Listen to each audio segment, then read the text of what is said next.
Hi అండి, Baba. Please subscribe Baba academy for latest updates. ఈరోజు ముఖ్యంగా శిక్షా సప్తాహ్ ఈ వారోత్సవాలు జరుగుతున్నాయి. వాటిలో ముఖ్యంగా డే 2 FLN డేలో ఏమేం చేయాలనేది చాలామంది అడిగారు. వాటికి సంబంధించి వీడియో చేయదలుచుకున్నాను. అలాగే రోజు ఏ కార్యక్రమాలు చెప్పాలి, ఏవి చేయాలి, వాటిలో గల యాక్టివిటీస్ ఏంటి అనేది సింపుల్గా నాకున్నటువంటి ఐడియాస్ మీకు అందిస్తాను. ఇవే చేయాలని కాదు, వీటికి సంబంధించి మీరు ఇంకొంతగా మార్చుకొని కావాలంటే చేసుకోవచ్చు. జస్ట్ ఒక ఐడియా కోసం ఇస్తున్నటువంటి FLN యాక్టివిటీస్ అండి, with examples. For example day 2లో అంటే ట్యూస్డే July 23rd FLN డేగా జరుపుకుంటున్నాం. ఈ FLN డేకి సంబంధించి అవేర్నెస్ ఖచ్చితంగా తెచ్చే విధంగా చేయడమే దీని యొక్క ముఖ్య ఉద్దేశం. ఏమేమి చేయొచ్చు అంటే వర్క్షాప్స్ అండ్ సెమినార్స్. ఇప్పుడు మనం చెప్పేటువంటి ఈ యాక్టివిటీస్ అన్నీ ఏ క్లాస్కి పర్టికులర్ క్లాస్ కని కాదు, ఇప్పుడు చెప్పేటువంటి యాక్టివిటీస్లో ఏదో కొన్ని యాక్టివిటీస్ వారికి తగ్గట్టు, హై స్కూలా, ఎలిమెంటరీ స్కూలా, లేకపోతే అంగన్వాడీ సెంటరా, ఎవరు అనే దానికి తగ్గట్టు వారికి ఏది అవసరమో అది చేసుకోవచ్చు. అన్నీ చేయాలని లేదండి, వీటిలో ఏవో కొన్ని చేసినా కూడా సరిపోతుంది. వర్క్షాప్స్ అండ్ సెమినార్స్ అంటే ఇంటరాక్టివ్ సెషన్స్, అంటే ఇన్నోవేటివ్ టీచింగ్ ప్రాక్టీస్ చేసినటువంటి టీచర్స్ ఎవరైనా మన ఏరియాలో ఉంటే వారితో ఇంటరాక్టివ్ సెషన్స్ పెట్టించవచ్చు. వాళ్ళు ఎటువంటివి జాయ్ఫుల్ లెర్నింగ్ పెట్టడానికి కోసం, ఈ FLN అచీవ్ చేయడం కోసం ఎటువంటి యాక్టివిటీస్ చేశారో వాళ్ళని పిలిపించి చెప్పించవచ్చు. ఆ తర్వాత సెమినార్స్ పేరెంట్స్కి, కేర్ గివర్స్కి. అంటే ఇక్కడ ఏంటి అంటే FLN సాధించడం కోసం స్కూల్ లెవెల్ కమిటీ ఉంటుంది, మండల్ లెవెల్ కమిటీ ఉంటుంది, జిల్లా లెవెల్ కమిటీ ఉంటుంది, రాష్ట్ర స్థాయి కమిటీ ఉంటుంది, నేషనల్ లెవెల్లో 5 టైర్ మెకానిజం అనేది ఇక్కడ ఉంటుంది. వీరందరికీ కూడా ఈ FLN అంటే ఏంటి, దీనిలో ఉన్నటువంటి ఇన్ఫర్మేషన్ ఏంటి అనేటువంటిది అవగాహన పరిచే విధంగా సెమినార్స్ ఏర్పాటు చేసినా కూడా ఈ FLN డే జరిపినట్టే.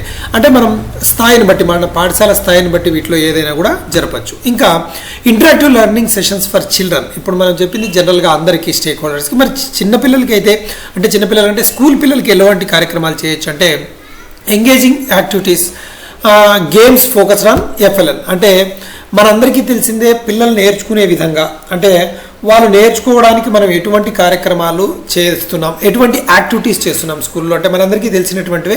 ఇక్కడ లాంగ్వేజ్ అంటే ఓన్లీ తెలుగు కాదు, ఇంగ్లీష్ కాదు. మన స్కూల్లో బోధించేటువంటి ప్రతి లాంగ్వేజ్ కిందకు వస్తుంది. తెలుగు, ఇంగ్లీష్, హిందీ, ఉర్దూ, తమిళ్, ఒరియా, ఇవన్నీ కూడా కన్నడ, వీటన్నిటికీ సంబంధించి మనం ఇచ్చేటువంటి యాక్టివిటీస్. ఫర్ ఎగ్జాంపుల్ చూడండి, చిన్నపిల్లలకైతే జంట పదాలు ఇవ్వడం, దానికి సంబంధించి అటువంటి పదాలను రాయమని చెప్పడం, లేదా ఒక కథ, ఏదైనా ఒక గేమ్ ఇవ్వడం. కొంచెం పెద్ద పిల్లలకైతే దాంట్లో నామవాచకాలు ఎక్కడెక్కడ ఉన్నాయో గమనించి రాయమని చెప్పి ప్రత్యేకంగా చెప్పడం, కథలను ఉపయోగించి వారి స్థాయికి తగ్గట్లు కృత్యాలు ఇవ్వడం. అంటే ఏదైనా ఒక కథ చెప్పడం, ఆ కథని చెప్పిన తర్వాత దాంట్లో వారిని యాక్ట్ చేయమనడం, అంటే ఆ కథకు సంబంధించి పాత్రల్ని క్రియేట్ చేసి మీరు చేయమనడం. ఇవన్నీ కూడా ఏమొస్తాయి, FLN యాక్టివిటీస్ కిందకే వస్తాయి. కొన్ని గేమ్స్ కూడా ఆడించవచ్చు. ఆ గేమ్స్ కూడా ఎలా ఉండాలంటే foundation literacy and numeracy skills వచ్చే విధంగా. ఏమి ఫౌండేషన్ లిటరసీ, న్యూమరసీ స్కిల్స్ అనేది ఆల్రెడీ ఒక వీడియో చేశానండి, FLN బ్రీఫ్ ఇన్ఫర్మేషన్ అని. దాంట్లో మీకు బాగా అర్థమవుతుంది.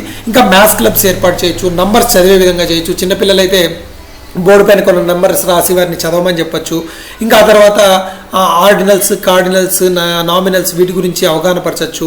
ఇంకా ప్యాటర్న్స్ వచ్చే విధంగా, అంటే ఏమైనా వివిధ రకాల ఆకారాలు, అంటే పిల్లల్ని అన్ని రకాల ఆకారాలను ఒక చోట పెట్టేసి ప్రత్యేకమైనటువంటి ఈ ఆకారం గల వస్తువులు ఏవేవి ఉన్నాయో సేకరించి రమ్మని చెప్పడం.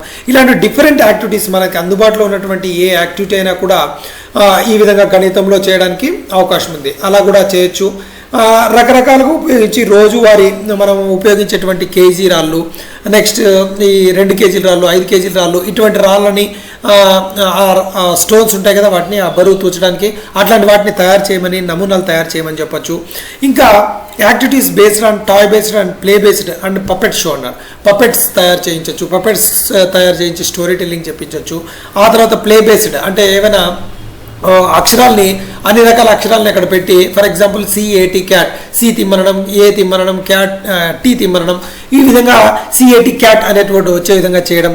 లేదా వారితో ఈ గుళకరాలతో ఆ పదాలు, ఆ అక్షరాలు వచ్చే విధంగా చేయించే విధంగా, ఈ విధంగా ప్లే బేస్డ్ మెథడ్లో మనం చేయించేటువంటి ప్రతి యాక్టివిటీ మనందరికీ తెలిసినటువంటి యాక్టివిటీసే. అవి ఏ దాని కిందకి వస్తాయనేది కొద్దిగా డౌట్ ఉంటుంది. అట్లాంటివన్నీ కూడా చేయించిన FLN కిందకి వస్తాయి. Activities with the use of Jadoo Pitara అని NCERT వాళ్ళు ఒక యాప్ని తయారు చేస్తారు. అలాగే వారి యొక్క వెబ్సైట్లో కూడా ఇది ఉంది. దీంట్లో చాలా రకాల యాక్టివిటీస్, పజిల్స్ అన్నీ ఉన్నాయి. దాని ద్వారా కూడా చేయొచ్చు. ఆ తర్వాత ఇంకా engaging of children with language development, అంటే స్టోరీ టెల్లింగ్ చెప్పే విధానాన్ని నేర్పించవచ్చు. స్టోరీ టెల్లింగ్ అంటే ఏదో కథ తీసుకొచ్చి ఆ కథ చెప్పరా అని చెప్పడం కాదు. ఆ కథ చెప్పేటప్పుడు ఎలాంటి ఎక్స్ప్రెషన్స్ ఉండాలి, ఎక్కడ ఆ టోన్, స్ట్రెస్ ఎక్కడ ఉండాలి, ఇంటోనేషన్ ఎలా ఉండాలి అనేటువంటిది స్టోరీ టెల్లింగ్ విధానాన్ని పిల్లలకి నేర్పించాలి. అంటే కథలో పాత్రలు ఏ విధంగా మాట్లాడుతున్నాయి, ఆ మాట్లాడేటప్పుడు వారి యొక్క ఎక్స్ప్రెషన్ ఎలా ఉంది, ఆ ఎక్స్ప్రెషన్ వచ్చే విధంగా కూడా పిల్లలకి నేర్పించడం చాలా అవసరం. అలాగే స్టూడెంట్స్ కూడా వారి కమ్యూనిటీ ద్వారా నేర్చుకున్నటువంటి కథల్ని, లేదా క్లాస్ రూమ్లో స్కూల్లో నేర్చుకున్నటువంటి కథల్ని, వాటన్నిటిని కూడా ఆ స్టోరీస్ని డిఫరెంట్ ఫార్మాట్లో రాయమని చెప్పచ్చు, లేదా వారిని చెప్పమని చెప్పచ్చు. ఇవన్నీ కూడా యాక్టివిటీస్ ఏనండి. ఆ తర్వాత ఇంకా ఎటువంటి చేయొచ్చు అంటే art and craft activities. Art and craft అంటే పిల్లలకి పేపర్స్తో ఫ్లవర్స్ తయారు చేయడం, పడవలు తయారు చేయడం, ఇట్లాంటివి మనకు చెప్పాల్సిన పట్ల మన అందరికీ తెలిసినట్టువే. జస్ట్ నేను ఒక హింట్ ఇస్తున్నానంటే అలాంటివి చేయించవచ్చు.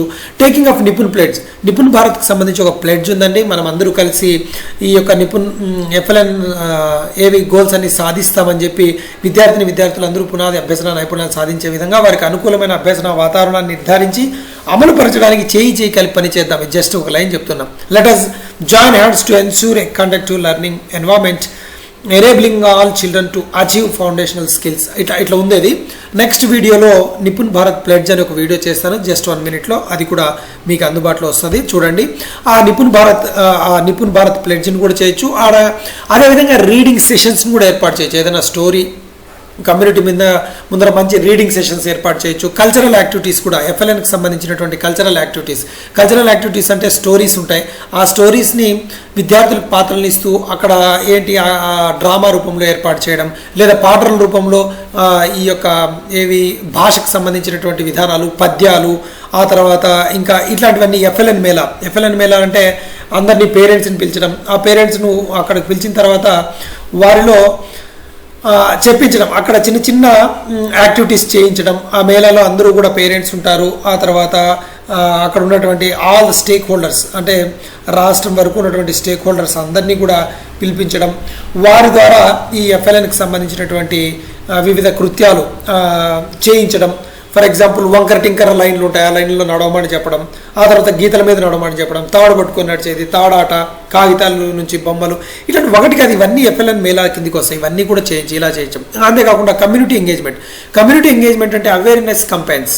అంటే ఇక్కడ ఎఫ్ఎల్ఎన్ గురించి ఆ కమ్యూనిటీకి, అంటే కమ్యూనిటీ అంటే ఎవరు ఇక్కడ అందరూ, ఎవరైనా కూడా, అంటే ఎస్ఎంసి వాళ్ళు కావచ్చు, ఆ తర్వాత పేరెంట్స్ కావచ్చు, ఎన్జిఓస్ కావచ్చు, ఎవరైనా కావచ్చు, పాఠశాలకు సంబంధించినటువంటి మామూలుగా ఇక్కడ ఉన్నటువంటి ఫిలాంథ్రోపిస్ట్స్ కావచ్చు, ఎవరైనా కావచ్చు, వాళ్ళందరికీ కూడా ఎఫ్ఎల్ఎన్ అంటే ఏంటి, అది ఎందుకు వచ్చింది, నిపుణ్ భారత్కి దానికి సంబంధం ఏంటి, ఎఫ్ఎల్ఎన్లో ఏమేమి ఉంటాయి, ఏ క్లాస్ వారికి టార్గెట్ చేస్తారు, ఎప్పుడు ఉంటుంది, ఎటువంటి యాక్టివిటీస్ ప్రిపేర్ చేస్తారు, ఇవన్నీ కూడా చెప్పచ్చు. ఇంకా involving women and children from anganwadis నుంచి అంగన్వాడీ ఆ కార్యకర్తని పిలిపించవచ్చు, ఉమెన్ని పిలిపించవచ్చు. వాళ్ళు డిఫరెంట్ టైప్ ఆఫ్ ఈ ఇప్పుడు జ్ఞాన జ్యోతి, జ్ఞాన ప్రకాశ్ అనేటువంటి కార్యక్రమాలు జరుగుతున్నాయి. వాటిలో ఎటువంటి యాక్టివిటీస్ చేస్తున్నారు అనేది అంగన్వాడీస్కి బాగా ఉన్నాయి. అంటే పిల్లలకి వివిధ రకాల స్కిల్స్ వచ్చే విధంగా, నైపుణ్యాలు వచ్చే విధంగా ఆటలు ఉన్నాయి, వాటిని ఎలా ఆడించవచ్చు అనేవి కూడా చూపించవచ్చు. ఆ తర్వాత ప్యానల్ డిస్కషన్స్ అంటే ఎక్స్పర్ట్స్ని పిలిచవచ్చు, పాలసీ మేకర్స్ని పిలిచవచ్చు, బాగా తెలిసినటువంటి ఆర్పీస్ని పిలిచి ఎఫ్ఎల్ఎన్ గోల్స్ అంటే ఏంటివి, ఆ గోల్స్ ఎలా ఉంటాయి, వాటిలో లెర్నింగ్ అవుట్కమ్స్ ఏంటి, వాటిని ఎలా అచీవ్ చేయాలనేటువంటి విధానాన్ని కూడా తెలియపరచవచ్చు. ఆ తర్వాత insights into future directions and innovations in FLN, అంటే ఎలా ఎఫ్ఎల్ఎన్ అచీవ్ చేయడం కోసం ఎటువంటి ఇంకా కార్యక్రమాలు చేస్తే బాగుంటుంది అనేటువంటి డిస్కషన్ చేయొచ్చు. ఇన్నోవేషన్స్ ఏమైనా ఇన్నోవేటివ్గా ఎవరైనా థింక్ చేసి చెప్పగలిగితే వాటిని కూడా ఇంప్లిమెంట్ చేసే విధంగా చేయొచ్చు. ఇది డే 2లో ఎఫ్ఎల్ఎన్ డేలో చేయాల్సిందని. మీరు ఇంతవరకు నా ఛానల్ని సబ్స్క్రైబ్ చేయకపోతే దయచేసి సబ్స్క్రైబ్ చేయండి. అంతేకాకుండా షేర్ చేయండి, లైక్ చేయండి. మీకు ఇటువంటి అప్డేట్స్ని ఎప్పటికప్పుడు అందిస్తూనే ఉంటాను. Thank you very much.